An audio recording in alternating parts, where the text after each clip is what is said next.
আসসালামু আলাইকুম। আমরা যারা ব্যবসা করি আমাদের প্রত্যেকেরই একটি স্বপ্ন, ছোট হোক বা বড় হোক, একটি লিমিটেড কোম্পানি গঠন করা অথবা একটি লিমিটেড কোম্পানি করা। কিন্তু আমরা অনেকেই জানি না আসলে একটি লিমিটেড কোম্পানি কিভাবে করা লাগে এবং লিমিটেড কোম্পানি করতে হলে কত টাকা খরচ যায় এবং লিমিটেড কোম্পানির গঠন প্রক্রিয়া এই বিষয়ে অজ্ঞ না থাকার কারণে আমরা অনেকেই লিমিটেড কোম্পানি করতে পারি না। আজকে আমি আপনাদেরকে একটি লিমিটেড কোম্পানি কিভাবে করা লাগে এবং একটি লিমিটেড কোম্পানি করতে কত টাকা খরচ যায় এবং কতজন সদস্য একটি লিমিটেড কোম্পানিতে থাকতে পারে সেই বিষয়গুলো নিয়ে আলোচনা করব। এবং আপনার লিমিটেড কোম্পানি সংক্রান্ত যে কোনো সহযোগিতার জন্য ডিরেক্ট আমার সাথে যোগাযোগ করতে পারেন। স্ক্রিনে আমার নাম্বার দেওয়া আছে, চাইলে সরাসরি ফোনে কথাও বলতে পারেন। একটি লিমিটেড কোম্পানি সাধারণত সর্বোচ্চ 50 জন এবং সর্বনিম্ন 2 জন মিলে একটি লিমিটেড কোম্পানি গঠন করা যায়। আর একটি লিমিটেড কোম্পানি চাইলে আপনি যে কোনো নামে একটি লিমিটেড কোম্পানি করতে পারবেন না, কেননা যে নামটি কেউ আরজেসি রেজিস্টার অফ জয়েন্ট স্টক থেকে রেজিস্ট্রেশন করে নিয়েছে এই নামে কিন্তু আপনি আর কখনোই লিমিটেড কোম্পানি করতে পারবেন না। যদি এই নাম পাওয়া যায় সেম নামে কখনো লিমিটেড কোম্পানি করা যায় না। লিমিটেড কোম্পানি সাধারণত একজন ব্যক্তি একটা নামে রেজিস্ট্রেশন করতে পারে। একবার এই নামটি রেজিস্ট্রেশন হয়ে গেলে সেকেন্ড টাইম কেউ এই নামটি আর যত লক্ষ টাকায় খরচ করুক না কেন এই নামে আর কখনো লিমিটেড কোম্পানি করতে পারে না এবং পারবেও না। যাই হোক, আমরা ম্যানুয়ালি একটি দেখাই নিচ্ছি একটি লিমিটেড কোম্পানি। যেমন আমার একটি লিমিটেড কোম্পানি আমি দেখাচ্ছি যে লিমিটেড কোম্পানিটা সম্পূর্ণ আমি করে দিয়েছি এবং আমার মাধ্যমে সব কাজ করা হয়েছে। এই লিমিটেড কোম্পানিটি নিয়ে আমি আলোচনা করব, ইউনিটি হাব লিমিটেড। যে আমরা নামটা সার্চ করি, দেখেন কোম্পানি, এই কোম্পানি নেম আমি দিয়ে দিলাম, এখানে ক্যাপচার দিলাম, সার্চ করলাম। যেহেতু আমার এইটা আরজেসি থেকে নিবন্ধন করা, তাই আমি যখন নাম দিয়ে সার্চ করব তখন কিন্তু আমার এই নামটা চলে আসবে। অন্য কোনো ব্যক্তি যদি সেম নামে লিমিটেড কোম্পানি করতে চাই সে কিন্তু কোনোভাবেই করতে পারবে না, করার সুযোগ নাই। কারণ একবার যদি আরজেসি থেকে রেজিস্ট্রেশন করা হয়ে যায় সেই নামটি আর দ্বিতীয়বার কেউ করতে পারে না। আর সবচেয়ে বড় কথা হলো একটি লিমিটেড কোম্পানি করতে কত টাকা খরচ হয়। সাধারণত লিমিটেড কোম্পানি অথরাইজ ক্যাপিটাল এবং পেইড আপ ক্যাপিটালের উপর গভর্নমেন্ট ফিটা আসে। আপনি পেইড আপ ক্যাপিটাল এবং অথরাইজ ক্যাপিটাল যত বেশি বাড়াবেন আপনার গভর্নমেন্ট ফি তত বেশি আসবে। এটার উপর ডিপেন্ড করেই গভর্নমেন্ট ফি আসবে এবং লয়ার ফি, এটা বিভিন্ন লয়ারের ফিটা বিভিন্ন রকম হয়ে থাকে। সো এটা আপনারা যার মাধ্যমে করাবেন তিনি আপনাদেরকে বলে দিবে কত টাকা লাগবে। এই যে আমার এই লিমিটেড কোম্পানিটা চলে আসছে, আমি যখন সার্চ করছি private limited company, registration date, registration number, সব ডিটেলস চলে আসছে। যদি আমার এই নামটি এখানে না করা থাকতো লিমিটেড কোম্পানি, সেক্ষেত্রে কিন্তু এখানে সার্চ দিলে আসতো না। আমি অন্য একটা নাম সার্চ করে আপনাদের দেখাচ্ছি এই নামটা আসে কিনা। মানে আগে আমরা লিমিটেড কোম্পানি করতে গেলে আগে নামটা প্রথমে নির্ধারণ করতে হবে যে আসলে এই নামটা অন্য কেউ রেজিস্ট্রেশন করে ফেলছে কিনা অথবা অন্য কারো নামে রেজিস্ট্রেড আছে কিনা, এই জিনিসটাকে কনফার্ম হয়ে তারপর হচ্ছে আমরা লিমিটেড কোম্পানির জন্য অগ্রসর হব। সেজন্য নাম নির্ধারণ করাটা সবচেয়ে বড় জরুরি।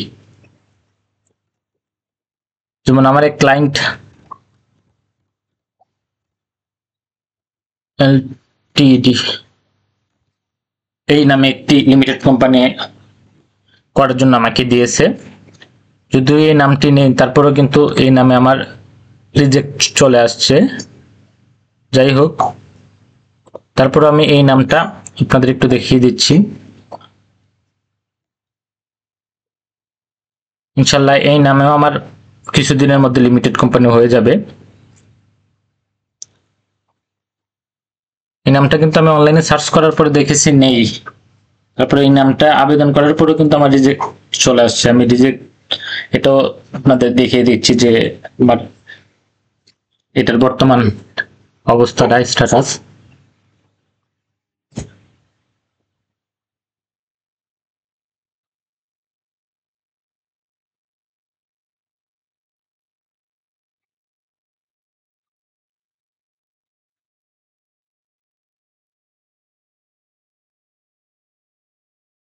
এই যে এই নামটি হোম অ্যাক্ট লিমিটেড, এই নামটা কিন্তু এখানে পাওয়া যায় নাই, তার মানে আমি চাইলে এই নামে লিমিটেড কোম্পানি করতে পারবো এবং লিমিটেড কোম্পানি গঠন করতে পারবো। আমি যদি আপনাদের দেখাই, আমার কিন্তু এটা দিয়ে আমি অলরেডি মেমোরেন্ডাম এবং আদার্স যে ডকুমেন্টস আছে সব দিয়ে আমি সাবমিট করেছি। আমি আবেদন প্রক্রিয়াটাও আপনাদেরকে দেখিয়ে দেবো এবং ফিস ক্যালকুলেশন দেখেন কত টাকা করলে কত টাকা ফিস আসবে, এখানে কিন্তু সব ডিটেলস দেওয়া আছে। ফর অথরাইজ ক্যাপিটাল 10 লক্ষ টাকা হলে স্টাম্প চার্জ কত আসবে এবং কত টাকা আসলে কত কি আসবে, সব ডিটেলস এখানে দেওয়া আছে। তাহলে আপনারা এখান থেকে খুব সহজে দেখে নিতে পারেন।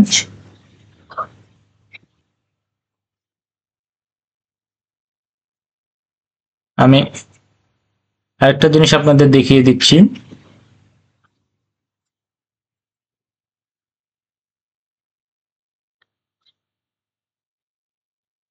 অ্যাপ্লিকেশন স্ট্যাটাস,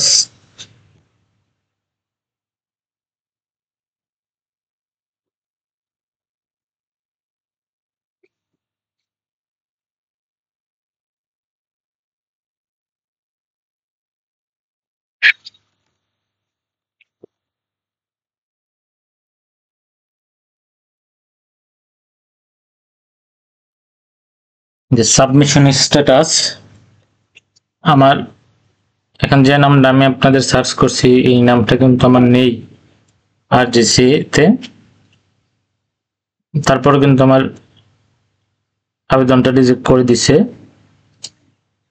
তারপর আমি আবার এই নামটা যেহেতু নেই আমি দেখেছি, সেই জন্য আবার রিভিউতে দিছি। ইনশাল্লাহ আশা করি আমার চলে আসবে। এই যে company home ARC limited, name clearance, submission status reject, online আরজিসি Dhaka, এটা নাই, তারপরও কিন্তু আমার রিজেক্ট চলে আসছে। যেহেতু আমি দেখেছি অনেক ভালোভাবে আমি সার্চও করেছি যে আসলে নামটা নেই, সেই জন্য আমি এটা রিভিউ করেছি। যখন এইটা আরজিসি থেকে রেজিস্ট্রেশন হবে তখন আমি আপনাদেরকে এটা নিয়ে আলোচনা করব এবং কিভাবে একটা মেমোরান্ডাম রেডি করা লাগে এই বিষয়গুলো নিয়েও একদিন আমি বিস্তারিত আলোচনা করব এবং আবেদন করার প্রক্রিয়া সবকিছুই আমার ইউটিউব চ্যানেল লভ্য প্রফেসর বিডির মধ্যে আপনারা দেখে নিতে পারবেন। এই বিষয় নিয়ে সম্পূর্ণ বিষয় নিয়ে ভিডিও আছে। আমরা চাইলে আমরা নেম ক্লিয়ারেন্স কিন্তু আমরা নিয়ে নিতে পারবো।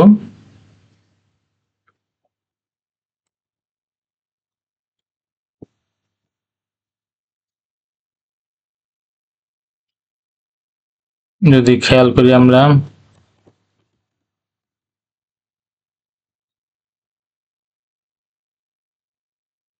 পাসওয়ার্ডটা বলে গেছি, যাই হোক অন্য এক সময় দেখিয়ে দেবো সবকিছু ডিটেলস। ভিডিওটা অনেক বড় হয়ে গেছে।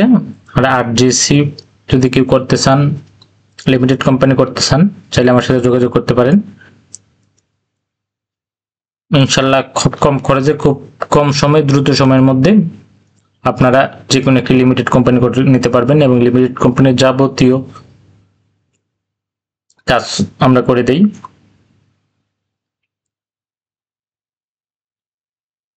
সো সবাই ভালো থাকবেন, সুস্থ থাকবেন। আসসালাম।